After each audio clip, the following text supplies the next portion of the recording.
বিশ্ব পরিবেশ দিবস অভিনব উদ্যোগ চিকিৎসকদের। চিকিৎসা পরিষেবা নিতে আসা শিশুর হাতে তুলে দিলেন একটি করে চারা গাছ চুঁচুড়ার শিশুরোগ বিশেষজ্ঞ চিকিৎসক ইন্দ্রনীল চৌধুরী। বিশ্ব পরিবেশ দিবস উপলক্ষে এই ব্যবস্থা করেন। তার চুঁচুড়া স্টেশন রোড সংলগ্ন চেম্বারে শিশুদের নিয়ে অভিভাবকরা চিকিৎসা করতে আসেন। তাদের সবার হাতে একটা করে চারা গাছ তুলে দেন। চিকিৎসক বলেন, শিশুরাও বড় হবে, যারা গাছও বড় হবে।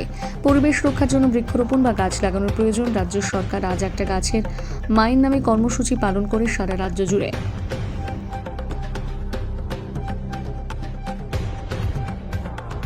গাছ কেন তুলে দিল? আজ পরিবেশ দিবস, আমাদের গাছ লাগানো দরকার।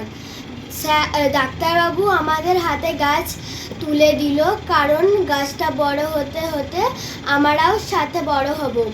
পরিবেশ ঠান্ডা থাকবে, এরকম পরিবেশ ঠান্ডা থাকবে, এর জন্যই ডাক্তারবাবু আমাদের হাতে গাছটা তুলে দিলেন। তোমার নাম কি?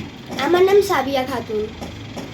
বার্তা বলতে এটা আজকে যা পরিবেশের যা অবস্থা, তাতে এই গাছ যদি আমরা রোপণ করতে পারি তাহলে তো সেটা খুবই ভালো পরিবেশের জন্য। আর অবশ্যই ডাক্তারবাবু যেখানে এরকম একটা উদ্যোগ নিয়েছেন, সেখানে কিছু বলারই নেই আর কি।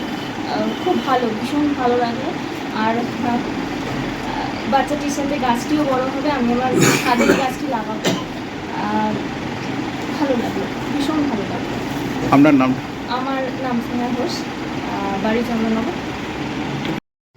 বার্তা এটা তো প্রতি বছরই বিশ্ব পরিবেশ দিবস হয়, আসে যায়। বেসিক্যালি এখান থেকে এই আমি তো বাচ্চাদের নিয়ে কাজ, বাচ্চাদের মাথাতেই যদি এই জিনিসটা ঢুকিয়ে দেওয়া যায় ছোট্ট বয়সে, যে আমাদের গাছ লাগাতে হবে, গাছ কেটে পৃথিবী গরম করা কেন হয়, এর যে বিজ্ঞানটা, এগুলো সব পড়ানো হয় ক্লাস 6 অনওয়ার্ডস। তো পরিবেশ নিয়ে তো বইতে থাকে। এইটা বাচ্চাদের মধ্যে যেন একটা কৌতূহল দেয়, আমি তার জন্যই আজকে হঠাৎ করে এটা করেছি। আর শুধু পরিবেশ মানে শুধু গাছ নয়, এটা অবশ্য আমার কথা, বাচ্চারা এগুলো বুঝবে না। পরিবেশ মানে পুরো সমাজ। গাছ লাগালে যেরকম পরিবেশ ঠান্ডা হয়, মাটিতে টান হয়, এগুলো যেরকম হয়, ঠিক সেরকমভাবে সমাজটাও যেন টান টান হয়। সমাজের মধ্যে মেরুদণ্ড ফিরে আসে, লোকে সুস্থ সংস্কৃতি বজায় রাখে।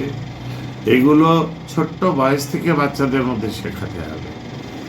এটাই আজকের বিশ্ব পরিবেশ দিবসে একটা ইন টোটাল বলা। আপনার নাম? আমার নাম ডাক্তার ইন্দ্রনীল চৌধুরী, আমি একজন শিশু বিশেষজ্ঞ, হুগলিতে প্র্যাকটিস করি।